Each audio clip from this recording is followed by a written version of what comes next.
Mga kabayan, magandang hapon po sa inyo lahat. Super Mary Travels, welcome back to my channel, Western Perth, Australia. Yan mga kabayan, kaya palagi kong binabanggit yung Western Perth, Australia mga kabayan. So kasi ang dami nagtatanong sa akin kung nasaan ang shop mo, pwede mo bang servisan to. So ayun mga kabayan, ako po ay nandito sa Australia, 2 years na po ako rito. So mga kabayan, maraming salamat po muli sa inyong pagtitiwala sa ating video na ina-upload sa ating YouTube channel. Maraming salamat po sa inyong pagtitiwala, pag-share at pag-like na ating video. So shoutout po sa inyo lahat.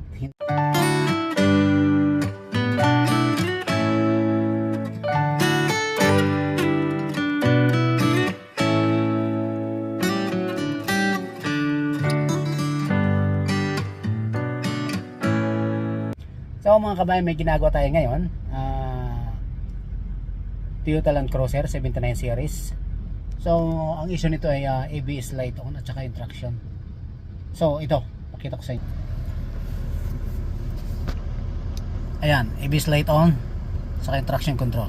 So ayan, ito, nag-scan tayo.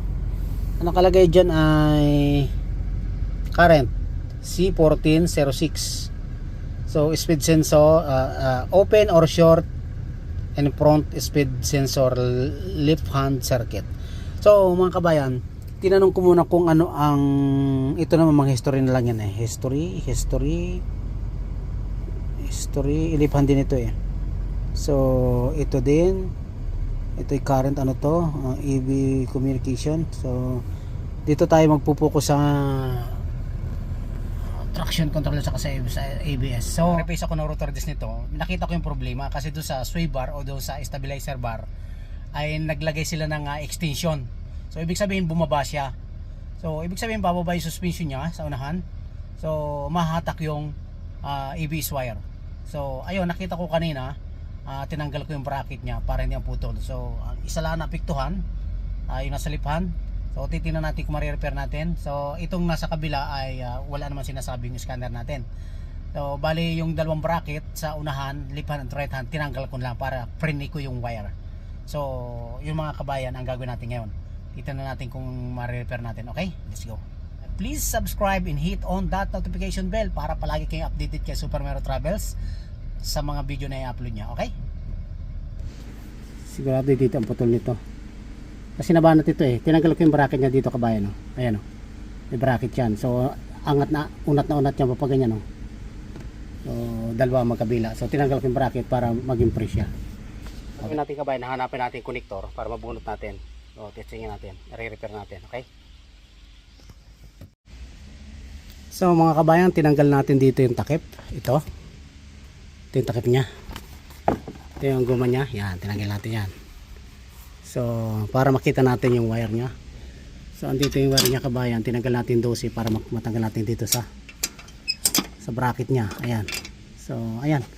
Ito kabayan yung sinasabi ko sa inyo na nilagyan nila ng ano, minodified nila yung sway bar. Sway bar kasi ang tawag dito yung stabilizer bar na yan eh. Nilagyan nila extension ng ganyan, no. So ibig sabihin bababa yung suspension niyan. Ito yung sa ABS. So ito kanina banat na to, malamang naputol yung ano niyan. So ayan, gagawin natin kabayan. So tinanggal natin dito. So tatanggalin ko muna dito sa ano na to. Tatanggalin ko sa bracket dito para hindi sasabit-sabit pag hinila natin. Okay, ayan.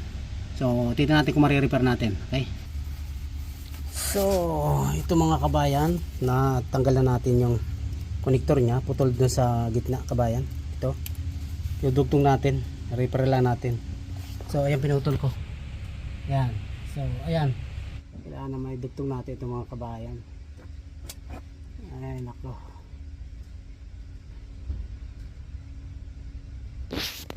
kailangan kabayan na may dugtong natin ito ng maayos. At saka kailangan pagbabalot ng electrical tape ay maayos. Kasi once na ito yung matanggal, babalik na naman yung yung ilaw ng ABS at saka traction control. Dito kasi kabayan yung yung way ng niya, yung wirings ng ng ABS. So kaya kinakailangan ibalik natin diyan patungo dyan sa ibabaw ng shock. So may bracket naman to sa ibabaw ng shock kabayan, katulad ng pinakita ko kanina. Ayun, ibabalik lang natin sa dating pwesto para hindi mabanat uli yung ano yung wire niya. Okay, tapos na po tayo kabayan at i-checkin po natin sa review scan natin kung okay na siya. So kung hindi naman okay, i-calibrate natin kabayan pag nandun pa yung light ng ABS at saka trash pin control. So ayun kabayan, in-start na natin at nakailaw pa din yung traction control at saka ABS. So subukan natin kabayan i-clear kung matatanggal siya. So kung kabayan hindi matanggal yan, kapag cleaner natin, i-calibrate natin, papasok tayo sa special function bago doon sa test mode. So may guide yung scanner na susundin natin mga kabayan mamaya. Ayan. So andyan pa din kabayan talaga yung code nya. Kung hindi siya na-erase kabayan, ibig sabihin kinakailangan pa natin i-calibrate. Balit na ikabit na natin yung wire, na-connect na natin ng tama, ay nandun pa rin, kinakailangan po natin i-calibrate siya. So kakalibrate tayo mga kabayan, pasok sa special function. Ayan, test mode. Okay. So kabayan, meron namang guide ang ano dyan, ang scanner, babasahin ninyo kabayan yan, yan nakasulat dyan. Hindi masyadong klaro kabayan, kaso pag nilalapit ko malabo kasi masilaw, nag-blur yung ano. Ayan, babasahin naman yung guide doon bago okay. So may lalabas na naman na instruction. So susundin nyo lang kabayan yan. So ayan, katulad ng tinuturo ko, ganyan lang kabayan yan. Tapos pindutin nyo lang yung blue, yung kung okay. So ayan. So ayan, ongoing na kabayan yung ano natin, calibration niya. Kabayan, nag-blink na siya. So ibig sabihin kabayan, ongoing yung calibration natin. Hintay lang natin kabayan yan. Then may instruction natin kabayan yan. Ayan. So blinking siya kabayan. So tingnan nyo mabuti kabayan. Nawala na yung blinking niya. So ibig sabihin ay completed na kabayan yon. Tapos ayan. Mag-clear tayo ng ano tawag dito, code.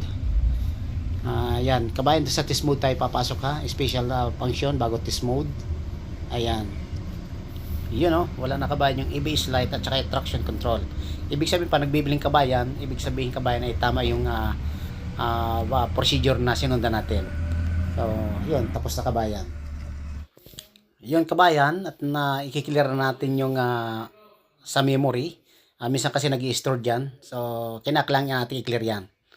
Yun, complete na siya kabayan. So, ibig sabihin niyang kabayan, wala na siyang code na naka-store sa memory. So, yung mga kabayan, this is Super Mario Travels. Hanggang sa muli, Western Perth, Australia, mga kabayan. Please subscribe and hit on that notification bell para palagi tayong updated kay Super Mario Travels. Okay? Maraming salamat. Shoutout sa inyo lahat. Bye-bye.